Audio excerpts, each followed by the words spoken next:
Uma vez conversando com Gilberto Gil, ele me disse uma frase assim, quando ele ainda era ministro, né? É, a música é a linguagem dos deuses, o resto é má tradução.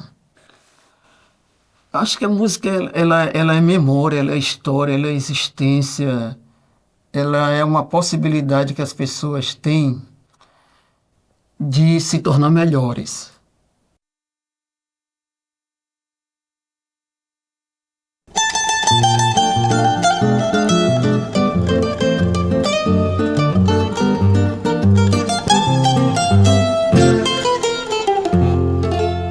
Solena Machado, eu nasci no interior do Maranhão, município de Zedoca, 317 quilômetros da capital, São Luís.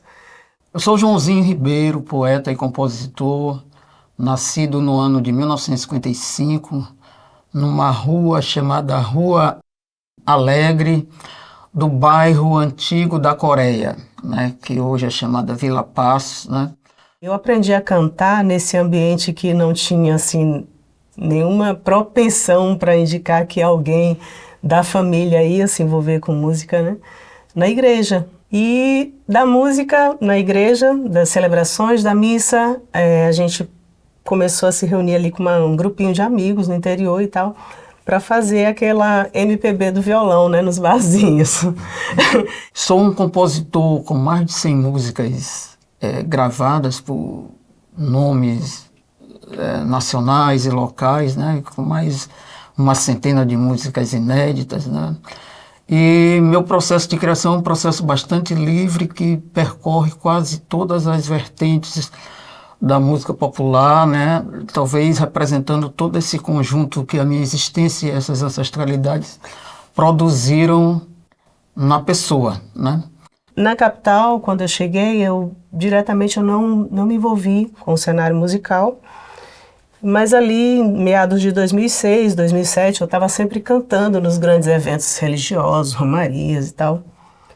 E a Sociedade Maranhense dos Direitos Humanos estava promovendo um show de defesa dos direitos humanos, no Dia Internacional de Defesa dos Direitos Humanos, e me convidou para participar, né, enquanto militante e enquanto cantora também que vivia nesse meio, né?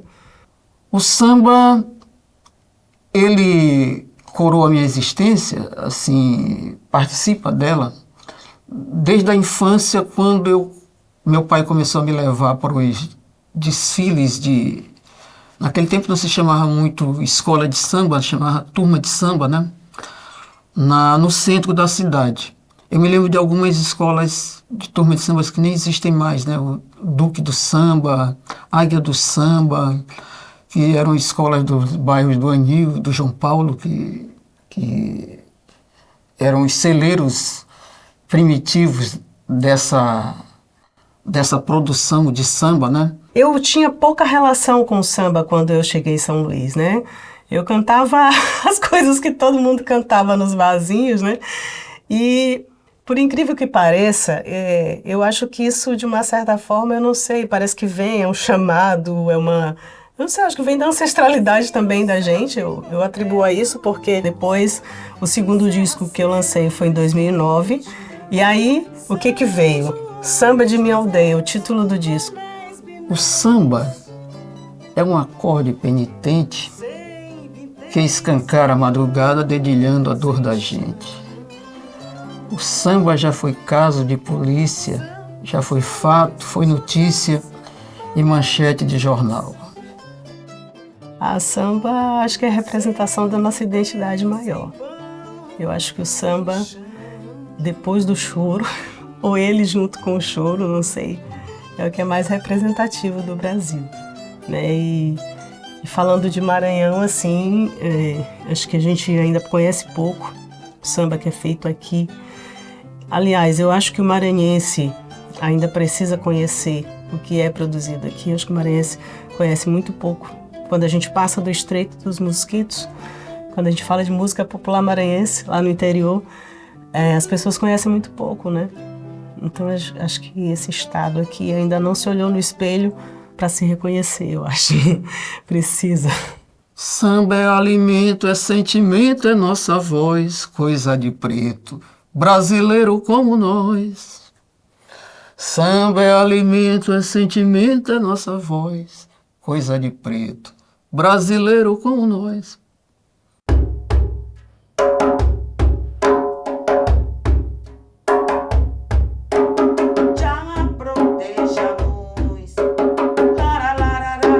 Eu sou Célia Maria Sampaio, filha de Edith Sena Sampaio e Adelvise Sampaio.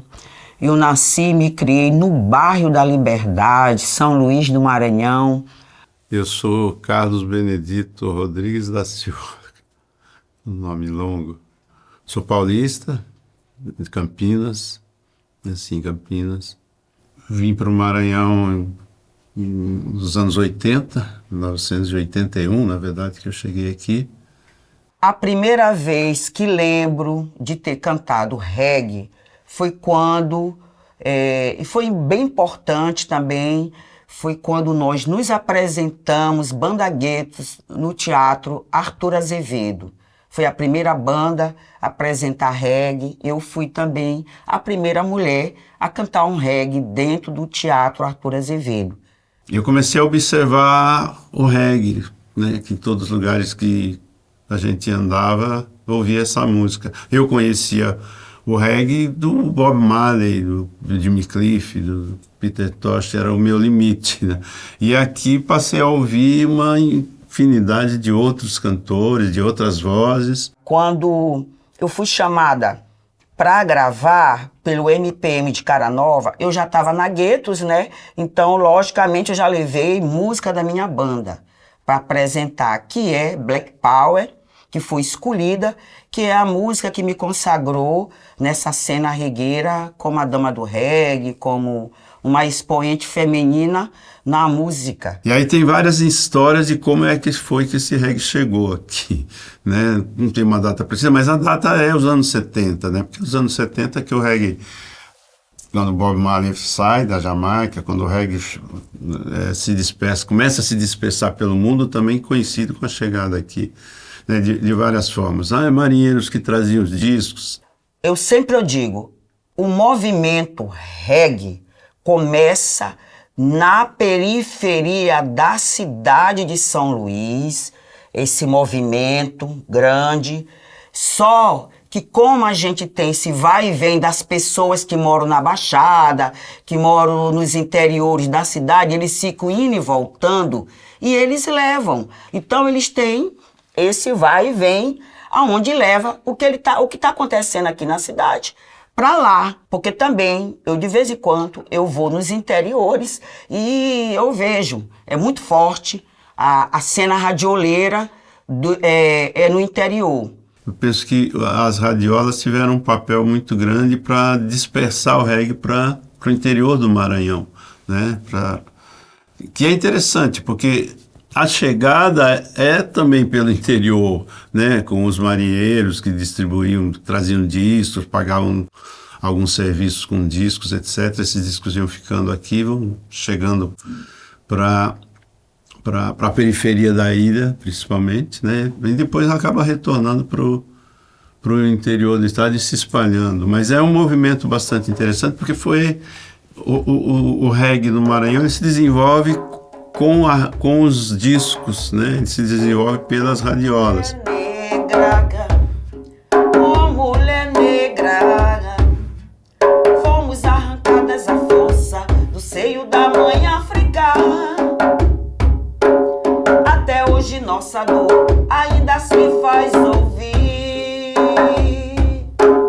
Que saudade, mãe África, longe de ti. É interessante que é uma música que talvez seja o único ritmo que nasce no terceiro mundo, no mundo dos excluídos, e ganha o mundo de uma maneira muito, muito, muito intensa, né? Porque é a música que fala contra a violência, né? Que fala contra o racismo, que fala de uma religiosidade popular que é bastante interessante, que está presente em quase todas as músicas do Bob Marley, tem esse caráter, né, religioso, porque o rastafarianismo é uma das bases de sustentação da música reggae.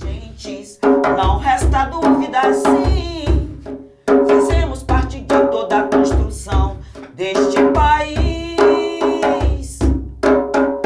hoje, em todo lugar que você vai, tem um grupo, tem uma banda, tem um colecionador, tem um amante dessa música, em qualquer lugar que você vá. Ela pode não estar na mídia grande, nas grandes emissoras, nas grandes rádios, mas o reggae está presente na vida de muita gente nesse mundo. É a música que sai do coração, né? Como dizia o Bunny Wailer, falava isso. A batida do contrabaixo, a frequência do coração. O reggae é a música que me ajudou, que me alimentou totalmente a minha vida, a minha história. Reggae é tudo para mim.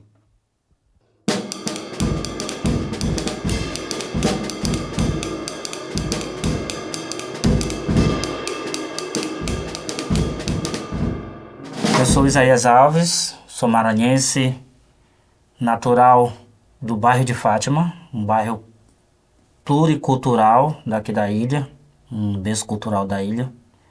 Desde muito jovem mesmo, assim, começando a me envolver com a cultura popular através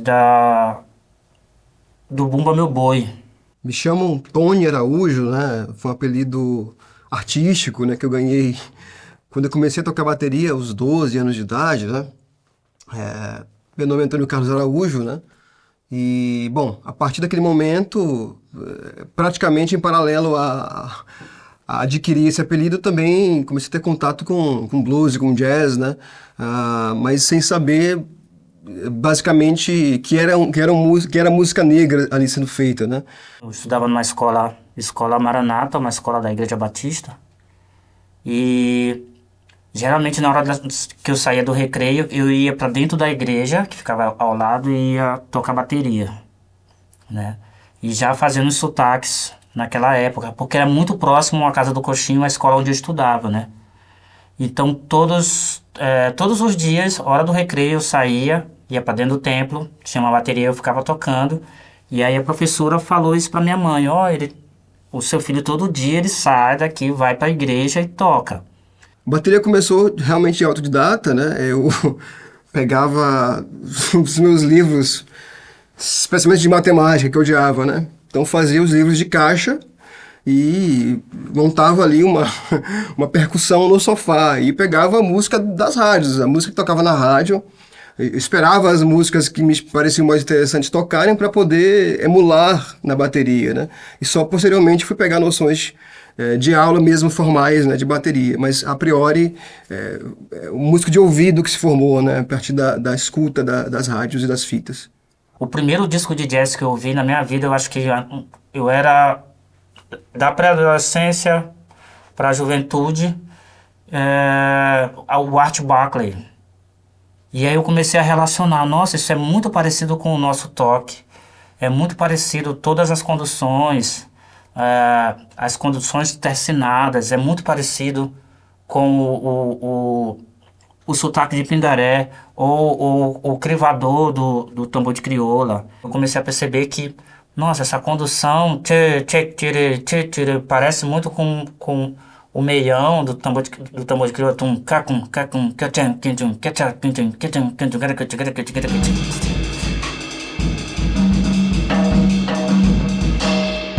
Nas últimas décadas, o jazz maranhense ele veio se adaptando aos seus próprios estilos, ele veio se fundindo com os estilos do Maranhão. Minha pesquisa mostra, eu tenho visto várias pessoas das bandas de jazz envolvidas com samba, com boi, com tambor de crioula, né? Então tem muitos grupos fazendo fusões, né, com o jazz, e tem sido considerado um novo estilo do Brasil. Mesmo esse jazz nos seus primórdios, ele não era um estilo musical só. Ele era várias práticas, né? E não só música, mas também com uma parte espetacular, né? Parte dramática, parte de performance, da corporeidade, né? E isso tem a ver com a África. O jazz, para mim, é uma forma de liberdade, é uma forma de resistência, é uma forma de você se colocar diante da humanidade como uma forma de se dialogar com o outro, né? Principalmente com a África. Então o jazz ele dialoga muito com isso em relação ao exprimir, ao você tirar o que você tem dentro de você para poder mostrar para o mundo. Para mim o jazz vem de dentro, né? Não é uma coisa que vem de fora para dentro, então vem de dentro para fora. Então para mim o jazz é muito mais significativo em relação à vida, né? Do que propriamente está ligado ao gênero que nasceu em Nova Orleans, né? No início do século XX, né?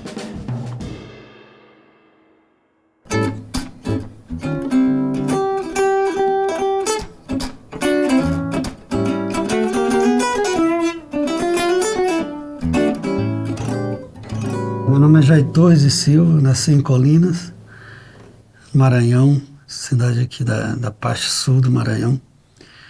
Então, a minha história é que eu comecei muito novo, né? Aos 5 anos de idade, tocando nas igrejas, junto com meu pai. Eu tive a sorte de ter nascido em 1970, então 1980 foi o auge da música no Brasil, né? Então isso me ajudou muito, eu tive uma formação só de ouvido, mas de ouvir música boa no rádio, né? Tudo foi através do rádio, eu dou graças a Deus pelo rádio ser um transmissor de coisas boas, assim, de música da época. E quando eu vi a música só solada, sem a letra, isso ali me chamou muita atenção, porque eu poderia fazer tudo no meu instrumento, né? Então eu conseguia passar o que eu queria, mas só no instrumento.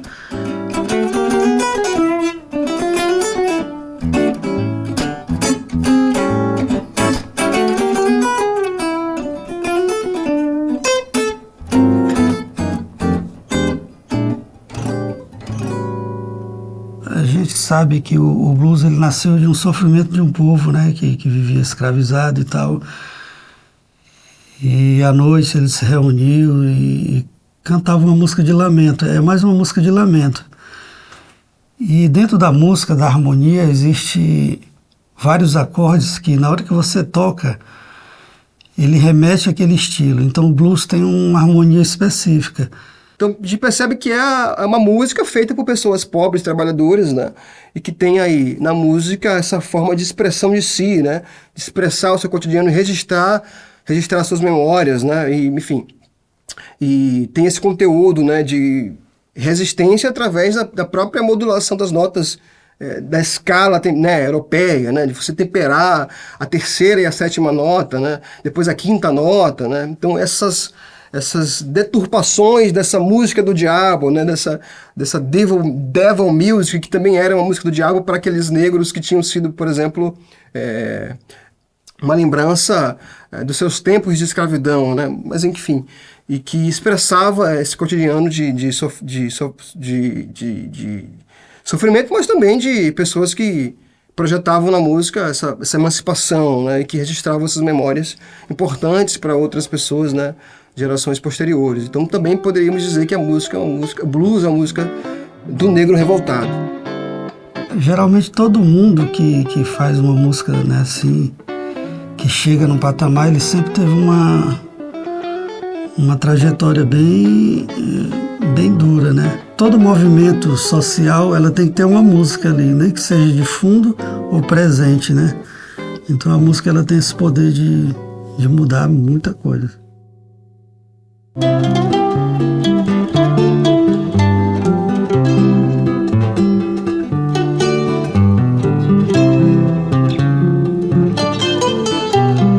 Eu me chamo Raimundo Luiz Ribeiro, natural de Jacarequara, município de Cedral, litoral ocidental maranhense. Meu nome é José Cândido, né?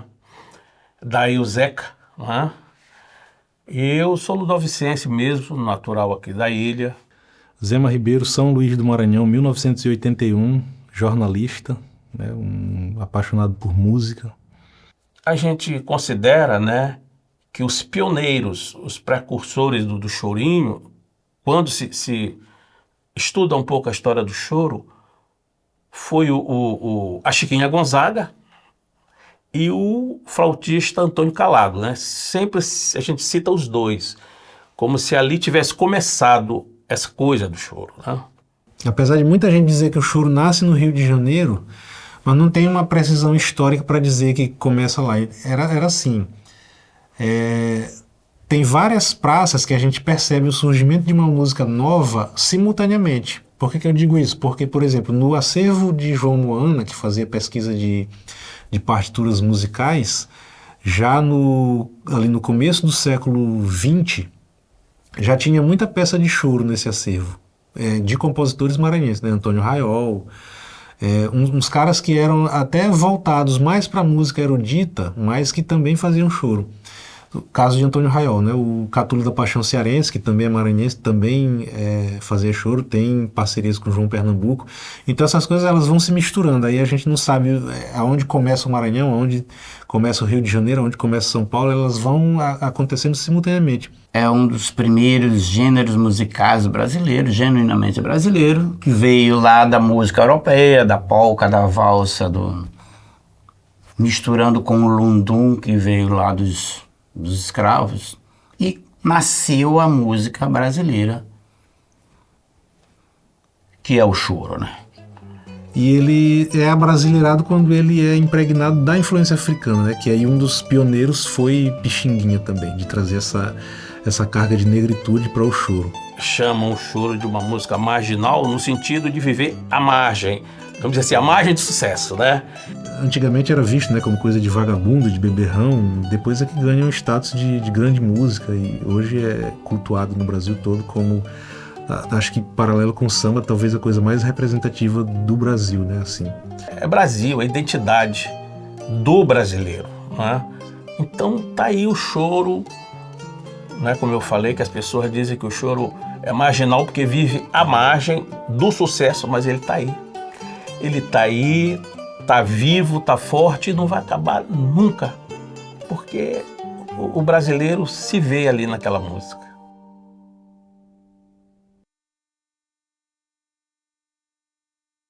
A gente não trabalha sozinho.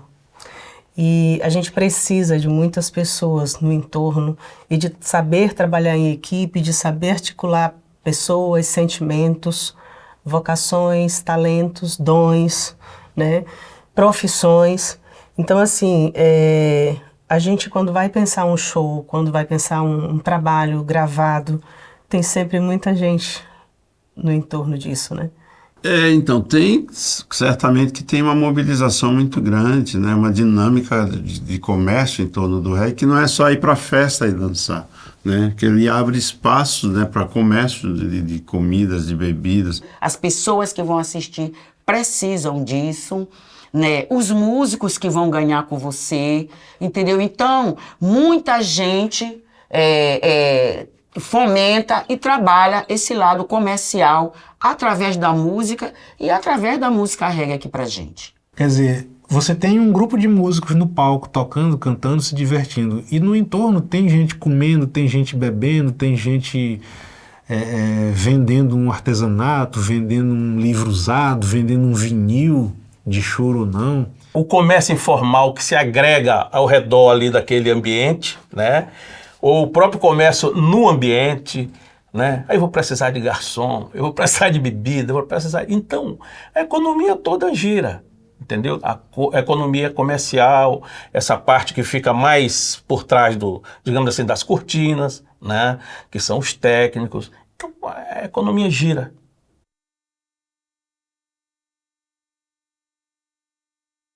O Sérgio Manberti, que eu trabalhei também junto com ele no Ministério da Cultura, ele tinha uma frase que dizia: o Brasil só vai ser uma grande nação quando a gente conseguir educar a cultura e culturalizar a educação. Educar a cultura e culturalizar a educação. E para mim, um dos cimentos, né, dessa possibilidade da gente se tornar realmente uma nação, e com tudo o que isso possa significar, né, de inclusão, de não aceitar a desigualdade, né, de melhorar essa convivência, esse cimento é a música. esse cimento que possibilita que a gente melhore a humanidade do planeta. Porque a música, ela passa por cima de qualquer coisa, ela bate no coração, na alma e fica. A música é tudo, é a cura. É vida, né? É um estado de espírito. É alimento. É uma relação filosófica, né? Um segmento de arte que dá sentido para a vida da gente. Não sei como é que seria a vida sem a música.